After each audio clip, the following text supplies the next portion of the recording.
이 새해를 맞으며 국민들이 가장 궁금해하는 것 역시 올해는 좀 먹고 살기가 괜찮아질까? 경제 문제일 겁니다. 정부가 올해 경제 성장률을 2.4%로 전망해서 민간 연구기관들보다 다소 높은 수치를 내놨습니다. 정부가 투자를 주도해서라도 성장률을 끌어올려 보겠다라는 건데요. 달성이 가능할까요? 최백은 건국대 경제학과 교수와 2020년 한국 경제를 전망해 보겠습니다. 안녕하세요. 네, 안녕하세요. 자, 올해는 지난해보다 좀 먹고 살기가 괜찮아질까요? 기대할 수 있겠습니까? 기대를 누구나 다 하죠. 그리고 같이 노력을 해야 되겠습니다. 네. 근데 이제 가계소득이 아무래도 이제 기준이 될 수 있을 텐데요. 네. 가계소득은 지금 3분기부터 전체 가계가 다 개선되는 추세로 지금 전환됐어요. 예. 2016년 말에는 그러니까 가계 중에 한 60%가 소득이 후퇴하고 있었거든요. 네. 이제 그런데 문제는 그 폭이 크지 않다는 것이고요. 그리고 이런 추세는 이제 그러니까 당분간 지속될 거라고 보고 있는데 문제는 우리나라 이제 그러니까 그 생활 지출 구조가 굉장히 고비용 구조예요. 네. 뭐 자녀들 양육하는데 비용이라든가 주거 교육비가 워낙 많이 그렇죠. 드니까. 그러다 네. 보니까 소득이 조금 올라가지고는요 별로 그러니까 체감이 되지도 않고 그러다 보니까 항상 일반 서민들은 특히 이제 어렵다. 그리고 이제 별로 경제가 나아지는 게 없다 이렇게 느끼고 있는데요. 네. 근데 사실 이게 우리나라만의 문제는 아니에요. 전 세계적인 현상입니다. 옆에 우리가 최근에 가장 성장률이 높은 나라가 베트남인데요. 예. 베트남도 한 7% 성장을 하고 있거든요. 네. 근데도 호지민시 같은 데가 가장 큰 혜택을 보는데도 거기 물가가 또 굉장히 빠르게 증가해가지고 빠르게 상승을 하니까. 그러다 보니까 또 이제 소득 증가를 못 느끼고 네. 나머지 낙후 지역들은 소득이 별로 또 안 증가해가지고 별로 거기도 맨날 불평입니다. 예. 그렇군요. 그러니까 나아는 질 것이다. 예. 지난해보다는 확실히 나아지고 또 지난해 하반기부터 나아지는 흐름이 예. 있다. 그렇지만 체감이 되기에는 좀 성에는 안 찰 것이다. 그렇죠. 국민들이 볼 때 예. 이런 말씀이신데 그래도 조금 더 이제 유도를 성장률을 하기 위해서 정부가 100조 원의 투자를 유도를 하겠다. 예. 특히 그중에 62%를 상반기에 하겠다. 이런 계획인데 좀 도움이 될까요?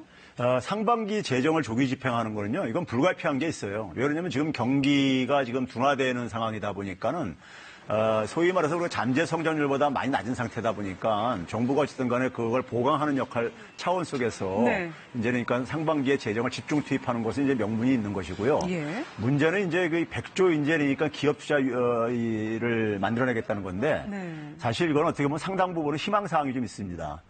그러니까 이제 지금 기업 투자가 안 되는 이유는요. 대기업 같은 경우는 새로운 수익 사업을 못 찾아내고 있어요.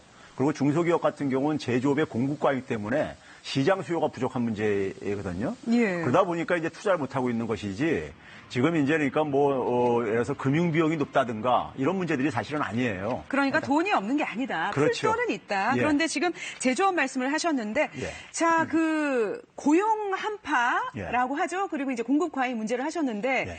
제조업이 좀 수그러드는 것. 예. 그러면서 또 40대 일자리가 감소하는 것. 이런 것들이 지난해 굉장히 우리의 체감을 맞습니다. 더 어렵게 만들었어요. 고용 확대는 정부의 예. 역점 사업이기도 한데, 올해는 좀 나아지겠습니까? 이게 지금 우리가 그 세계 성장률이요. 2009년부터 계속 추세적으로 하락하고 있습니다. 하락하는 이유 중에 한 가지가요. 전 세계 주요 국가들의 경제에서 생산성이 계속 둔화되고 있어요. 네. 생산성 증가율이요. 생산성 증가율이 둔화되는 이유는 이게 일종의 저금리 함정에 빠져 있는데 저금리가 되다 보니까 좀비 기업들이 굉장히 많이 증가했어요. 예. 좀비 기업이 증가하니까 이제 생산성을 낮추게 되고요. 생산성이 낮아지면 성장률이 둔화되게 되고 네. 성장률이 둔화되면 또 금리를 못 올려요. 예. 그래서 이런 저금리 악순환에 빠져 있는데 네. 그러다 보니까 세계 교육이 안 살아나죠.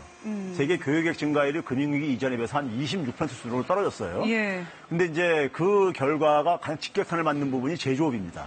그래서 제조업이 글로벌 차원에서 공급 과잉 상태예요. 네. 거기에 이제 우리나라 같은 경우도 직격탄을 맞는 연령층들이 바로 40대입니다. 40대 일자리 고용률이 이제 그러니까 감소하고 있고 대통령도 그 부분이 굉장히 아픈 부분이고. 그래서 이제 정부는 네. 그 부분을 위해서 어떤 계획을 가지고 있을까요? 정부가 사실은 그동안에 이 부분에 소홀했습니다. 네. 왜 그러냐면은 정부가 청년층 일자리라든가 신장년이라 해가지고 50대까지 좀 끌어내렸는데 40대는 전통적으로 시장에서 스스로 일자리를 대개 이제 우리가 찾아낼 수 있는 한창 일을 하는 나이예요. 그렇죠. 전문성도 예. 최고도가 되는 나이고 그런데 바로 그분들이 일자리를 잃게 되면서 더 경기가 안 좋게 느껴지는 거죠. 그래서 그렇죠. 정부가 이제 40대 청년과 나이 드신 분 이외에 40대에 대해서도 좀 계획을 내놨나요?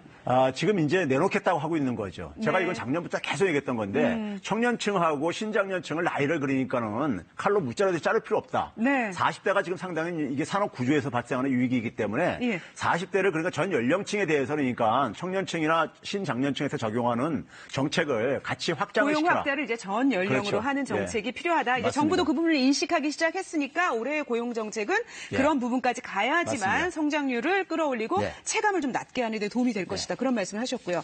자, 앞서 우리가 수산업도 봤지만 지난해 가장 경제적으로 타격을 받았던 업종이라고 하면 또 자영업을 예. 들 수가 있어요. 소비도 침체되고 인건비도 예. 상승하고. 자영업 경기는 올해 좀 나아질까요? 지금 자영업은 우리가 구조적으로 소위 과당 경쟁이라든가 이런 매출 부족으로 인해 가지고 생기는 문제가 하나가 있고요. 네. 그다음에 이제 기술 변화에 따라서 아까 이제 방송에서 나왔지만은 이제 온라인 이제 소비로 이제 급격하게 그렇죠. 이동을 하면서 네. 그러면서 이제 그러니까 오프라인에서 하시는 분들이 굉장히 어려움을 많이 겪고 있고요. 근데 이제 이 자영업 부분은 사실 가게가 그러니까 사실은 지갑을 열어야 되는 부분이거든요. 예. 근데 가게가 지금 미래에 대해서 굉장히 불확실성을 느끼다 보니까는 지갑을 이제 그러니까 사실 최소한으로 열려고만 지금 하다 보니까는 자영업이 특히 소비가 이제 위축이 되는 그렇죠. 거예요. 예. 네. 그래서 이제 자영업인데 그러면 이 부분에 대해서는 어떤 예. 방향으로 올해 정책을 펼쳐나가야 될까요? 그러니까 자영업의 사실 위기는요. 우리 이제 경제적으로 보게 되면 제조업 위기에서 제조업에서 일자리 잃으신 분들이요. 호시탐탐 이제 자영업으로 진출하려고 대기하고 있어요. 네. 그러니까 자영업 예비군이 굉장히 많이 존재하고 있습니다. 그러네요. 그럼 네. 결국은 뭐냐면 그 예비군을 줄여야 되는 거거든요. 그건 결국은 뭐냐면 자영업 이외에 일반 산업에서 좋은 일자리가 많이 만들어져야 되는 부분이고요. 예. 그리고 결국은 가계 소득이 개선돼야 되는 거죠. 가계가 좀 지출할 여력이 생겨야 되는 것이고 네. 그걸 앞에서 얘기했듯이 가계 그러니까 우리가 소위 말해서 교육비라든가 주거비 이런 부분을 좀 낮춰주는 좀 사회 개혁이 저는 동시에 수반돼야 된다고 생각합니다. 네, 그렇군요. 그 고용이 조금 더 안정적이면 자영업으로 가려고 대기하시는 분도 줄어들면서 맞습니다. 예. 전체적으로 좋아질 수 있다. 예. 굉장히 올해 경제에서 신경 써야 될 맞습니다. 키포인트가 아닐까 싶고요. 자, 너무 국내 경제만 얘기하니까 어두운 얘기만 계속 하게 되는 것 같습니다. 수출은 좀 나아질 거라고 보지 않습니까? 반도체 경기도 바닥을 쳤다는 얘기가 있고. 그러니까 이제 바닥을 지금 이제 확인하고 있는 상황이고요. 네. 근데 이제 이게 문제는 뭐냐면 턴업을 해야 되는데. 네. 근데 그 구체적인 사실 근거는 사실 취약합니다. 그러니까 지금 이제 반도체 경기가 살아나려면요. 뭐가 예. 확인돼야 되냐면요. 그래서 우리가 현장에서 이제 팡 기업이라고 하는데 페이스북부터 애플, 뭐 아마존, 넷플릭스, 구글 이런 기업들이요. 네. 이런 기업들이 지난해 말부터요.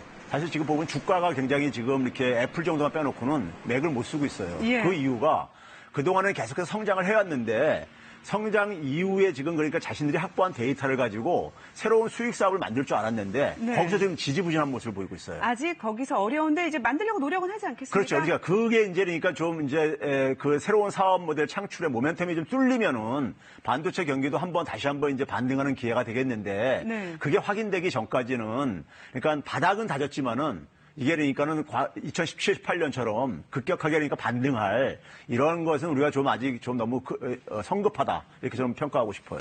성급하지만 또 그런 IT 기업들도 예. 지금 이제 사이클상으로 밑에 내려가서 다시 새로운 수익 사업을 연구를 하고 있으니까 그와 함께 반도체의 기회가 올 수도 있겠고 그거를 좀 기다려 봐야 되겠고 또 미중 무역 전쟁이 또 1월 15일에 또 예. 합의를 한다고 하니까 그런 부분에서 무역은 조금 나아질 수도 있지 않을까 싶습니다. 오늘은 여기까지 듣도록 아, 할게요. 예. 네, 말씀 잘 들었습니다. 고맙습니다. 네, 감사합니다. 네.